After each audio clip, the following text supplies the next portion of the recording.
Good morning student. हमारे YouTube channel में आपका स्वागत है। आज हम बात करेंगे अगले टॉपिक की। उससे पहले मैं बता रहा हूँ कि जो माध्यमिक शिक्षा बोर्ड की जो शेष परीक्षाएं थी, वो परीक्षाएं हैं वो निश्चित कर दी गई हैं और उनका जो टाइम टेबल है वो आ चुका है। तो आप सभी जो स्टूडेंट जो परीक्षा देंगे उन तक ये पहुँचाएं कि उनका जो कार्यक्रम है वो देखना। कक्षा 10 का जो शेष परीक्षाएं थी उनका कार्यक्रम है 29/6/2020 सोमवार को सामाजिक विज्ञान की परीक्षा है और 30/6/2020 को मंगलवार को गणित की परीक्षा है। ये तो किसका टाइम टेबल रहा है? 10वीं क्लास का। उसके बाद हम देखते हैं कि 12वीं क्लास साइंस की सभी परीक्षाएं पूरी हो चुकी थी। एक क्या बची थी? गणित की परीक्षा बची थी। किसकी परीक्षा बची थी? गणित की परीक्षा। तो गणित वालों के लिए जो ये परीक्षा है वो कब होगी? गुरुवार को। कब? 18 तारीख को। 18/6/2020 को गुरुवार को ये गणित की परीक्षा होगी। और उसके बाद में जो आर्ट्स के या जो कला वर्ग के विषय थे उनमें देखो भूगोल की परीक्षा है। कब? 22 तारीख को सोमवार को और 23 तारीख मंगलवार को गृह विज्ञान होम साइंस की परीक्षा है और बुधवार को 24/6/2020 को चित्रकला या जो ड्राइंग है सब्जेक्ट उसकी परीक्षा है। तो ये सभी आप सभी तक ये जानकारी पहुंचाएं कि ये जो परीक्षा का कार्यक्रम है वो आ चुका है, तय हो चुका है और परीक्षाएं तय समय पर निश्चित रूप से होंगी। इसलिए आप सभी इस तैयारी में जुड़ जाएं। तो अब हम आगे देखते हैं, हमारा जो आज का टॉपिक है वो देखेंगे। तो सभी ये लिख लें टाइम टेबल और सब तक ये पहुंचाएं जो भी हैं।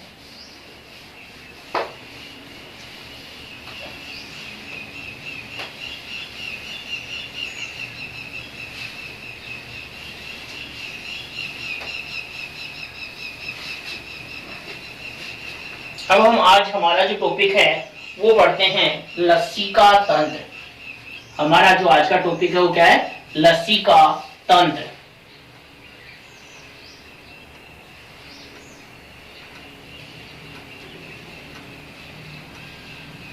लसिका तंत्र। आज का जो हमारा टॉपिक है वो क्या है? लसिका तंत्र। देखो ये लसिका तंत्र होता क्या है, किस प्रकार से होता है, उस सब के बारे में हम आज जानकारी लेंगे। तो ये जो हमारा लसिका तंत्र है वो किस किस से मिलकर बना हुआ है? तो ये जो लसिका तंत्र है वो किस किस से मिलकर बना है? लसिका वाहिनियां, लसिका वाहिनियां और लसिका पर्व। लसिका वाहिनियां एवं लसिका पर्व से मिलकर बना है। लसिका पर्व से मिलकर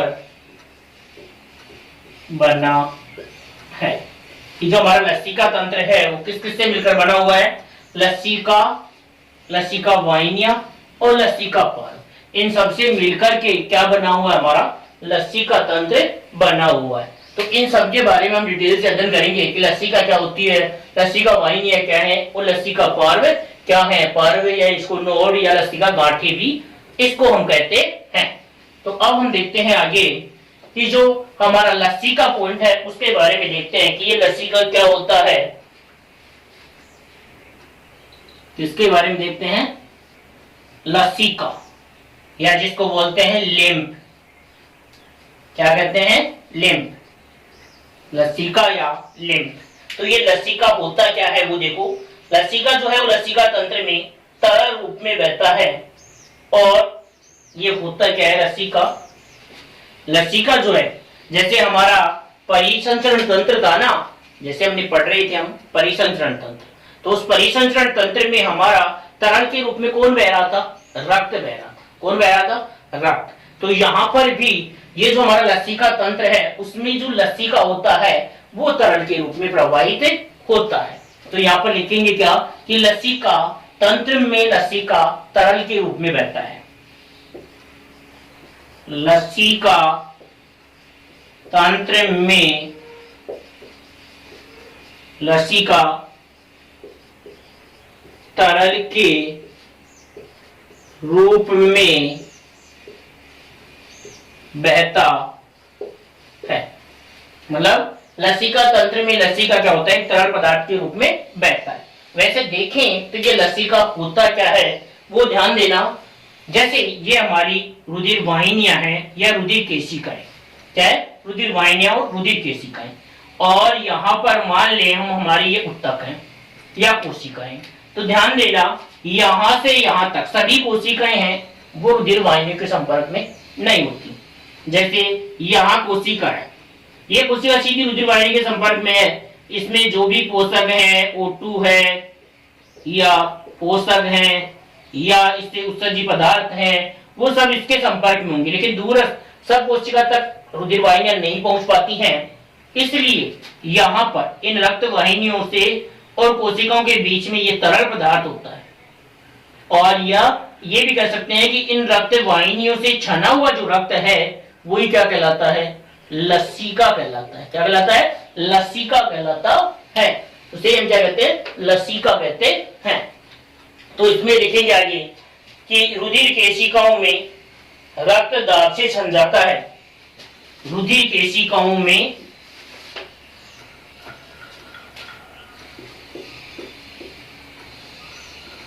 रुधिर केशिकाओं में रुधिर दाब से छन जाता है। रुधिर दाब से छन जाता है, उसे ही लसिका, उसे ही क्या कहेंगे हम, लसिका कहते हैं। उसे ही लसिका कहते हैं। कि क्या कह रहे हैं यहाँ पर कि रुधिर केशिकाओं में रुधिर है वो दबाव के कारण क्या हो जाता है, छन जाता है, उसे क्या कहेंगे, रुधिर, उसे ही हम लसिका कहते हैं।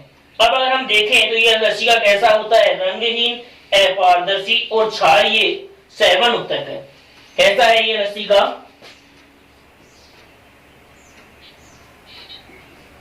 रंगहीन, अल्प पारदर्शी,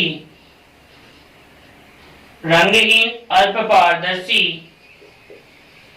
क्षारीय,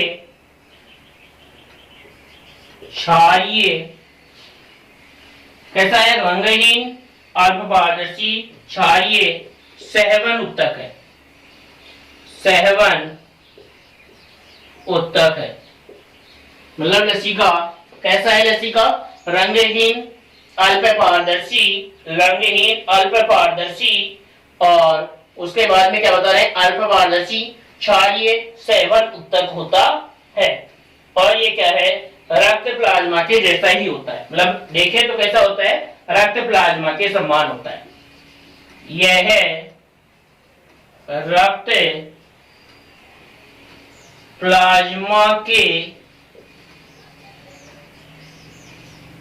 समान ही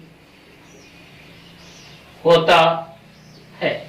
ये रक्त प्लाज्मा के समान ही होता है। अगर हम देखें तो दिखने में हमें कैसे दिखता है, रक्त प्लाज्मा के समान ही दिखता है। तो यह रक्त प्लाज्मा के समान ही होता है। इसमें क्या बता रहे हैं कि इसमें जो प्रोटीन है, कैल्शियम है, फास्फोरस है, वो रक्त प्लाज्मा से कम मात्रा में होता है। क्या बता रहे हैं इसमें, प्रोटीन, कैल्शियम और फास्फोरस। इसमें प्रोटीन,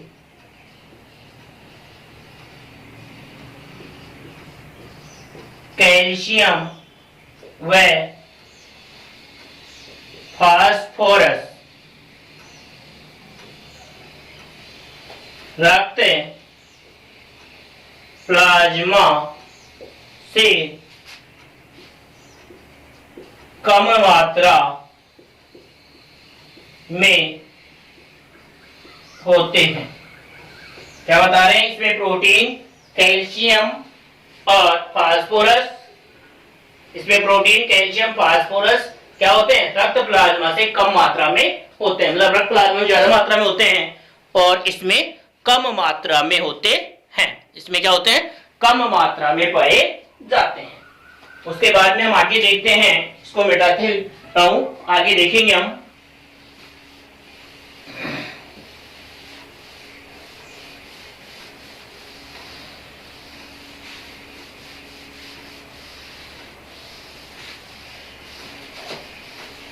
आगे देखते हैं कि लसिका में जो ये लसिका होती है,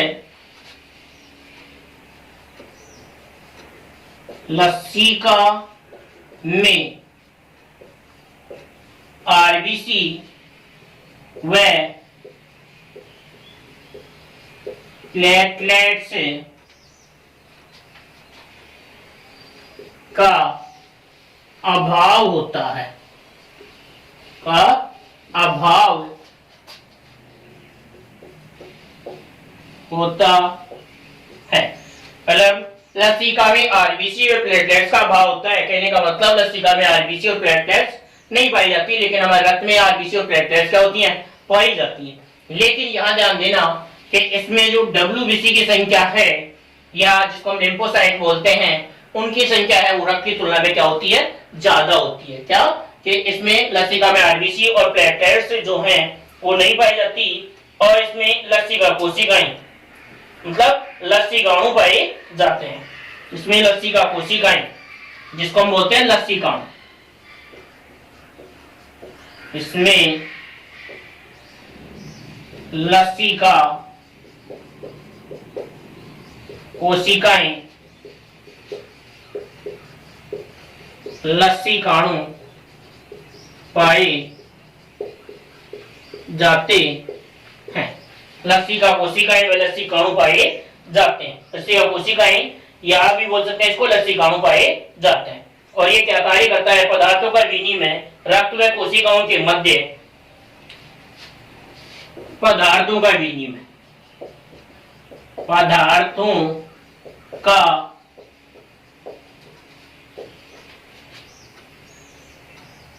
विनिमय रक्त व कोशिकाओं के मध्य, पदार्थों का विनिमय रक्त व कोशिकाओं के मध्य लसिका द्वारा ही होता है। लसिका द्वारा ही होता है। मतलब ये भी मैंने बता रहा था ना कि जैसे यहाँ पर ये रुधिर वाहिनी है, यहाँ पर कोशिका है, अब बीच में यहाँ से यहाँ तक किसका? विभिन्न पदार्थों जो है उनका विनिमय रक्त तक और रक्त व कोशिकाओं के मध्य, मतलब रक्त से कोशिका में और कोशिका से सूक्ष्म पदार्थों को वापस रक्त में पहुंचाने का जो कार्य कर रहा है, ये बीच में जो मध्यस्थ का कार्य कर रहा है वो कौन है? लसिका है। कौन है? लसिका। तो यहाँ पर ये कह रहे हैं कि पदार्थों का विनिमय रक्त व कोशिकाओं के मध्य किसके द्वारा होता है? लसिका के द्वारा ही होता है। किसके द्वारा होता है? लसिका के द्वारा ही होता है। तो ये हमारा लसिका हुआ। अब इसमें आगे देखते हैं हम लसिका वाहिनियां। क्या देखते हैं हम? लसिका वाहिनियां। ये लिख लिया सभी ने, तो आगे हम देखेंगे लसिका वाहिनियों के बारे में कि लसिका वाहिनियां कहाँ पाई जाती हैं, किस प्रकार से कार्य कर रही हैं।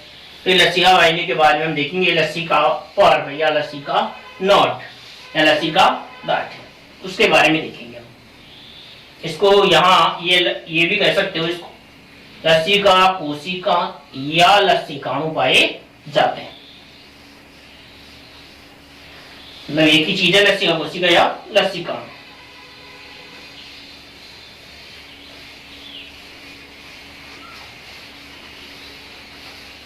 अब इसका हम दूसरा पॉइंट देखते हैं, लसिका वाहिनियां। दूसरा पॉइंट है हमारा लसिका वाहिनियां। दूसरा पॉइंट लसिका वाहिनियां। दूसरा पॉइंट क्या हमारा? लसिका वाहिनियां है। क्या है दूसरा टॉपिक? लसिका वाहिनियां। तो अब हम इसके बारे में देखते हैं। ये जो लसिका वाहिनियां होती है वो शिराओं की तरह ही होती हैं, और लसिका वाहिनियों में जो लसिका है हमेशा क्या होती है कि ये जो लसिका वाहिनियां है वो शिराओं की तरह होती है। लसिका वाहिनियां, लसिका वाहिनियां शिराओं की तरह होती हैं।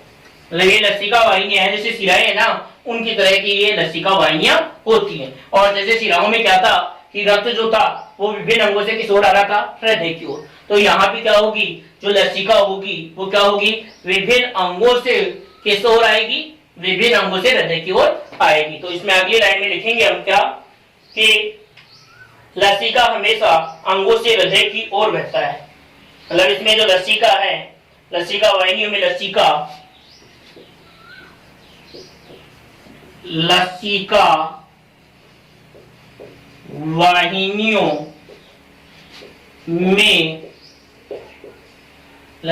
वाहिनियों में लसिका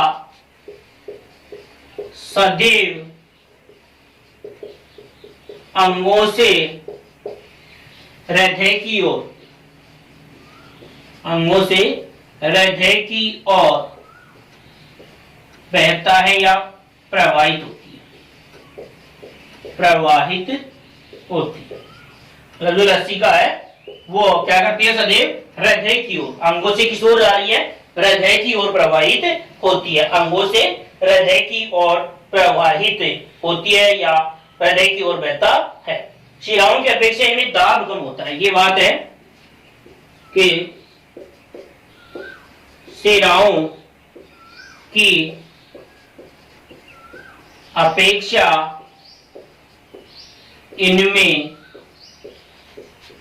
दाब कम होता है। मतलब शिराओं की तुलना में भी इनमें क्या होता है, दाब। जैसे शिराओं में देखा था हमने धमनियों की तुलना में कम दाब था, मतलब धमनियों की तुलना में शिराओं पर दाब क्या था, कम। इसी प्रकार हम यहाँ पर देखें तो शिराओं की तुलना में जो लसिका वाहिनियां उनमें भी दाब क्या होता है, कम होता है। तो अगर आपको ये पूछ लिया जाए कि दाब का क्रम पूछ ले, सुना कि रक्त दाब का या जो तरल पदार्थ बहता है उसके दाब का क्रम होता है, और आपको दे दें क्या, लसिका वाहिनियां, दूसरे नंबर पर शिरा और फिर धमनी। तो अब इसमें हम देखें तो जो दाब का क्रम है वो कैसा होगा, किस प्रकार से एरो लगाएंगे हम, तो ये इस प्रकार का क्रम होगा। इसमें सबसे ज्यादा दाब खुला मुंह क्या बताता है कि जिस ओर ये खुला मुंह होता है उधर ज्यादा, जिस ओर बंद होता है वो कम।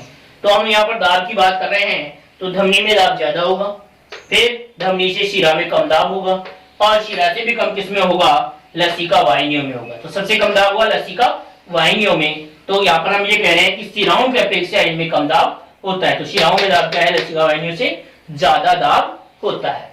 शिराओं में क्या होता है, लसिका वाहिनियों से दाब क्या होता है, ज्यादा होता है। तो ये भी ध्यान दे लेना, ध्यान से समझने के लिए है ये, कहीं पूछ ली कोई तो। फिर आगे हम देखते हैं अगला जो हमारा पॉइंट है वो देखते हैं हम इसमें कि लसिका का भाव है वो लसिका वाहिनियों की भित्ति एवं इधर उधर की पेशियों के संकुचन के कारण होता है। मतलब यहाँ पर क्या कह रहे हैं कि लसिका का भाव, लसिका का जो भाव है वो क्या होता है, एक तो लसिका वाहिनियों की भित्ति और एक इधर उधर की जो पेशियां उनमें संकुचन के कारण लसिका में क्या होता है, तरल जो पदार्थ है वो बहता है। तो लसिका का बहाव, लसिका का भाव, लसिका का बहाव लसिका वाहिनियों की भित्ति एवं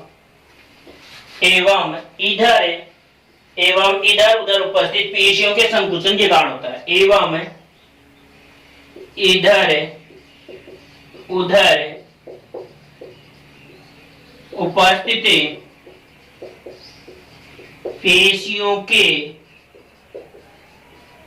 संकुचन के कारण होता है। मतलब एक तो लसिका वाहिनियों की वृत्ति की जो पेशियां है उनमें संकुचन, और इधर उधर का मतलब होता है कि जैसे ये लसिका वाहिनी है तो एक इधर वाली पेशियां इधर वाली इसके आसपास, इधर उधर का मतलब क्या होता है उसके चारों ओर आसपास पाई जाने वाली जो पेशियां होती हैं उनमें संकुचन होता है, उसके कारण किसका बहाव होता है, लसिका का बहाव होता है। तो लसिका का जो बहाव है वो किसके कारण होता है, लसिका वाहिनियों की वृत्ति एवं इधर उधर उपस्थित पेशियों के संकुचन के कारण लसिका का प्रवाह है होता है। ये बात देख ली हमने। उसके बाद में हम देखते हैं कि जो हमारी ये लसिका वाहिनियां हैं, इस तंत्र में जो बड़ी लसिका वाहिनियां हैं वो निम्न प्रकार की हैं या दो प्रकार की हैं। इस तंत्र की बड़ी वाहिनियां, इस तंत्र की बड़ी वाहिनियां दो प्रकार की बताइए। इससे तंत्र की बड़ी वाहिनियां निम्न, वाहिनियां निम्न हैं। मतलब इस तंत्र में जो बड़ी वाहिनियां कौन कौन सी हैं वो निम्न वाहिनियां बताई है, और इसमें एक तो है वाक्सीय वाहिनी और एक है दाई लसिका वाहिनी। एक तो क्या बताइए, वाक्सीय वाहिनी और एक है दाई लसिका वाहिनी।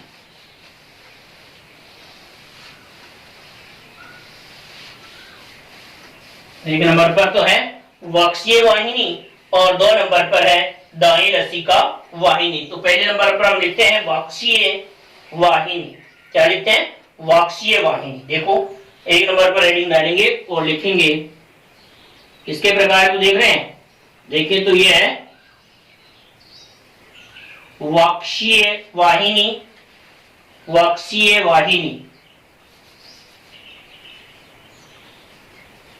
वाक्सीय वाहिनी, और दूसरी है दाई लसिका वाहिनी,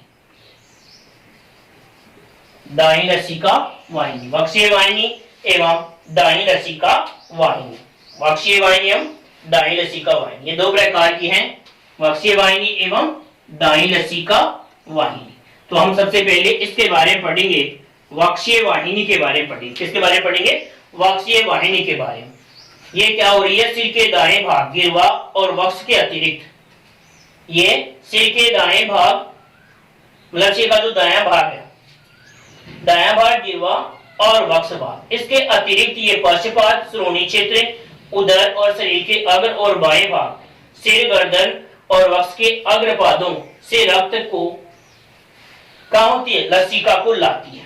और बाई जो अधिजत्रुक है शिरा एवं जो आंतरिक गिरवा शिरा है उससे प्रारंभ होकर ये वक्ष में आकर क्या हो जाती है, खुल जाती है। इसके बारे में बताया गया है क्या कि ये जो लसिका वाहिनी है ये क्या होती है, ये सिर के दाएं भाग, सिर के दाएं भाग गिरवा और वक्ष के अतिरिक्त,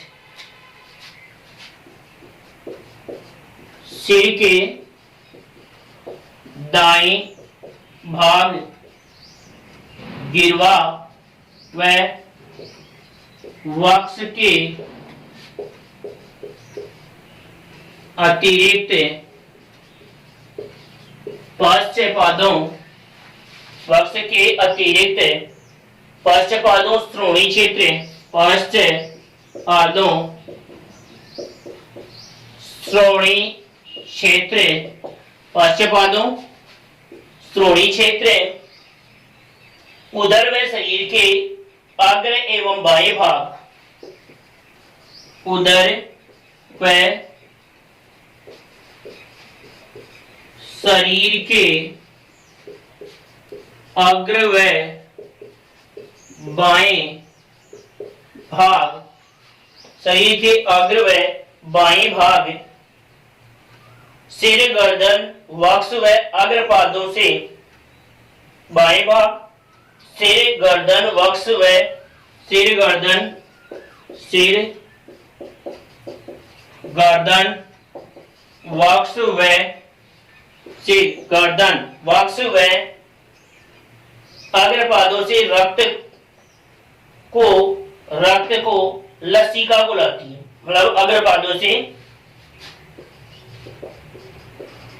अग्रपादों से रक्त को लसिका को लाती है। मतलब रक्त जो था ना, रक्त से जो सने हुए लसिका थी उसको ये लेकर आने का कार्य करती है। ये है यहाँ पर।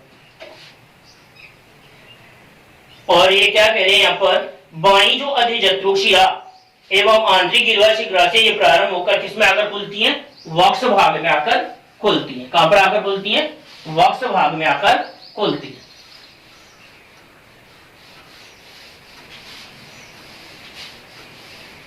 आगे लिखेंगे इसमें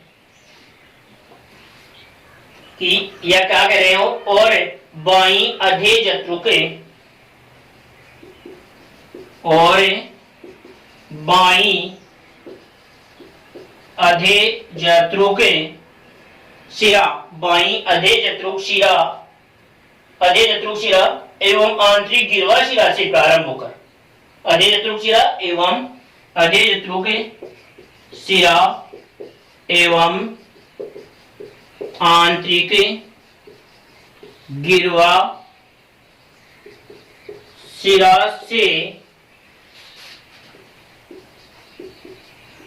प्रारंभ होकर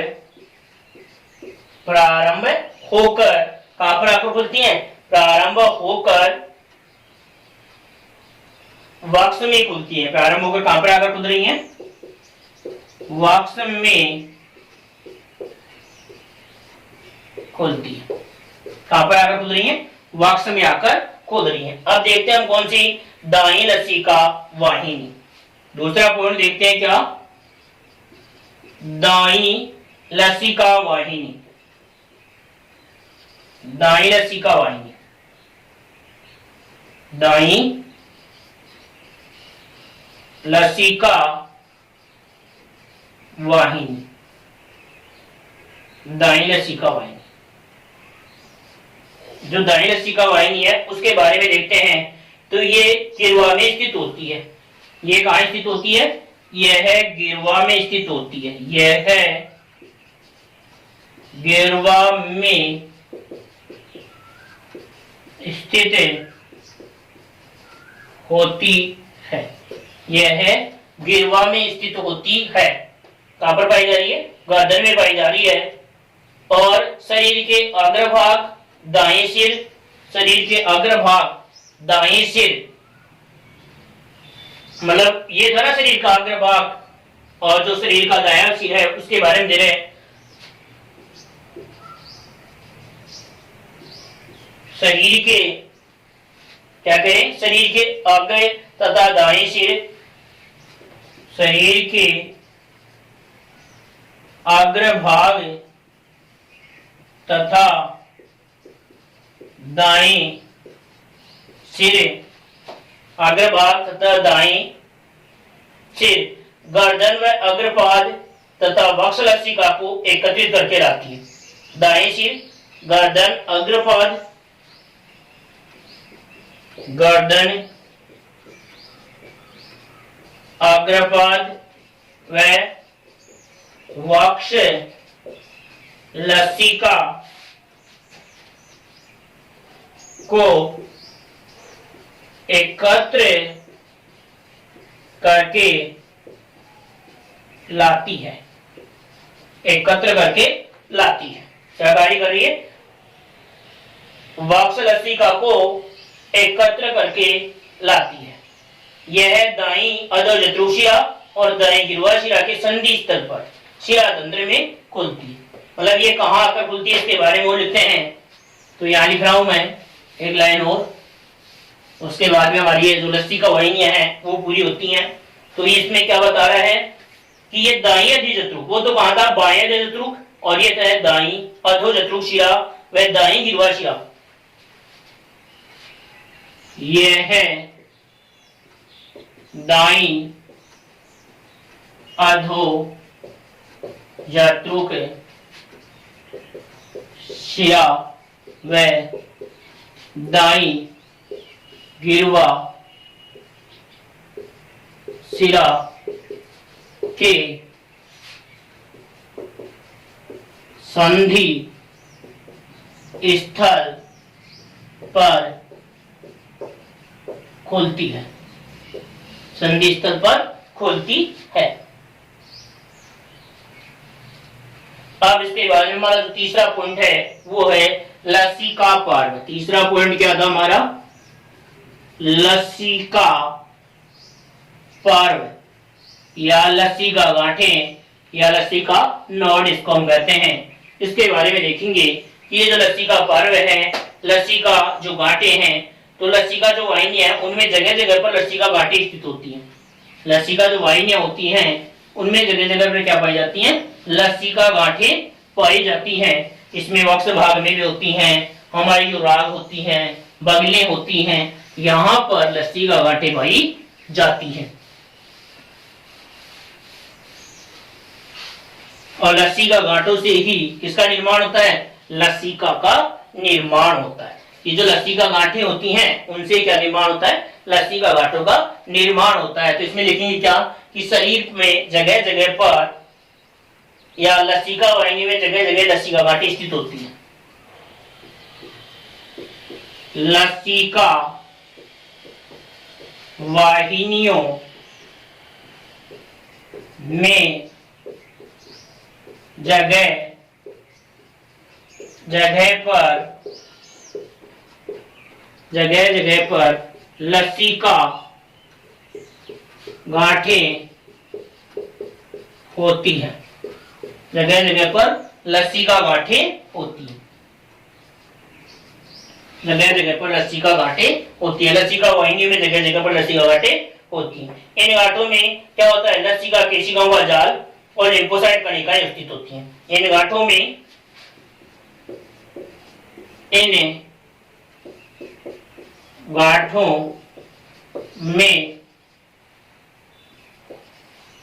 लसिका कोशिकाओं का जाल तथा लिम्फोसाइट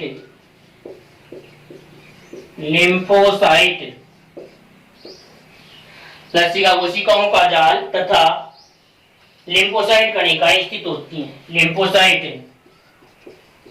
कणिकाएं स्थित होती हैं। लिम्फोसाइट कणिकाएं क्या होती हैं? स्थित होती हैं। लिम्फोसाइट कणिकाएं स्थित होती हैं। अब लसिका गांठें कहाँ कहाँ पर पाई जाती हैं? सिर में, गर्दन में, बगलों में, रागों में, मतलब सिर भाग में, गर्दन भाग में, हमारे जो वक्ष भाग है उसमें, बगलों में, और जो राग है हमारी वहां पर ये लसिका गांठें पाई जाती हैं। लसिका वाहिनियों के समीप स्थित होती हैं। क्या कह रहे हैं यहाँ पर? लसिका गांठें सिर, गर्दन, लिखेंगे यहाँ पर लसिका गांठें सिर, गर्दन, बगलों, रागों, सिर, गर्दन, बगलों, रागों आदि में बड़ी रुधिर वाहिनियों के समीप स्थित होती हैं। आदि में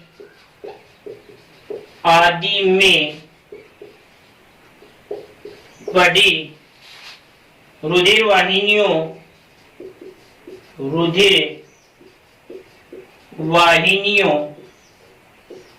के समीप